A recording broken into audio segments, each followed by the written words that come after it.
En 1926, Henri Cartier-Bresson n'est pas encore l'œil du siècle, ni même un grand photographe.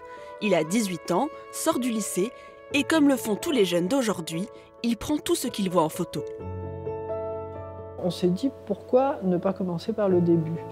Et Cartier-Bresson est né en 1908. Il y a des photos qui commencent, je crois, en 1926, liées à la peinture, en fait, des gens sur des cailloux, à la plage. Ça correspond aux études qu'il faisait avec André Lhote à l'époque, puisqu'il cherchait à être peintre. À l'époque, le jeune Henri veut devenir un artiste, mais ne sait pas vraiment quoi faire. Il côtoie un temps les surréalistes et prend des clichés un peu surréalistes, avant de tenter sa chance dans le cinéma. Il a décidé de devenir cinéaste. Il est devenu l'assistant de Jean Renoir sur 3 films, dont on trouve dans les vitrines même des photographies d'Henri Cartier-Bresson déguisé en séminariste dans un des films de Renoir.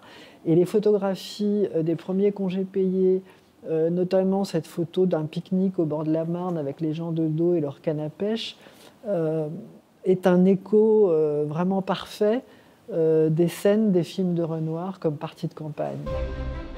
Ces quelques images racontent l'élaboration du style Bresson, les débuts de son engagement communiste et les premiers pas vers une photographie documentaire sociale, rappelant qu'il est l'un des pionniers du photojournalisme. Il a arrêté un petit peu de jouer avec les petites bribes de surréalisme qu'il avait glanées.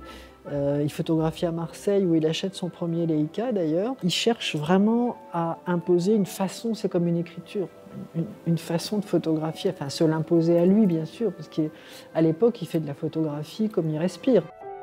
Ils sont moins célèbres mais décisifs. Les premiers clichés pris entre 1926 et 1938 du photographe légendaire sont exposés à la Fondation Henri Cartier-Bresson jusqu'au 2 juin 2019.